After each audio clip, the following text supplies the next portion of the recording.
আপনার কাছে গোল্ড আছে মনে করেন, সোনা। এখন সোনাটাকে আপনি যে ভাঙাবেন, ভাঙিয়ে যে মানে কান্ট্রির অন্যান্য ডেভেলপমেন্টের কাজে লাগাবেন, তার জন্য ডলারের সিঁড়ি পার হয়ে যেতে হবে। অথচ এই দিনার এবং দিরহাম রাসূল সাল্লাল্লাহু আলাইহি ওয়াসাল্লামের যুগের কারেন্সি ছিল, দিনার দিরহাম, যার ইন্ট্রিনসিক ভ্যালু বা অন্তর্নিহিত মান কখনো কমে যাবে না। দেখাচ্ছি, দাঁড়ান, আমি এমনি এমনি করে কথা বলি না। আসহাবুল কাহফ কত বছর ঘুমিয়েছিলেন বলেন? 309 বছর। 309 বছর। পকেটের মধ্যে কিছু কয়েন ছিল, সোনার আর রূপার কয়েন। এই এলাকা ছেড়ে চলে গেছে, গুহার মধ্যে ঘুমিয়েছে, রাত কাটাবে।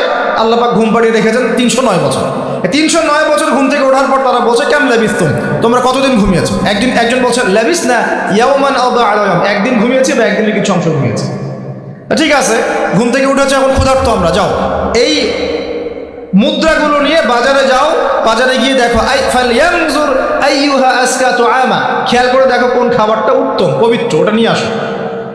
তো 309 বছর একটা মুদ্রা নিয়ে ঘুমানোর পরেও মুদ্রার মান কমে যায়নি। ওই টাকা দিয়ে ঠিকই রুটি কেনা গেছে। কারণ আপনি আপনার কারেন্সিগুলো নিয়ে 309 বছর ঘুমানো লাগবে না, আপনি 10 বছর ঘুমান। 10 লাখ টাকা নিয়ে 10 বছর ঘুমান। 10 লাখ টাকার মান যদি 9 লাখ টাকায় না নেমে আনছে, তাহলে আমি নাম বদলাই ফেলাবো।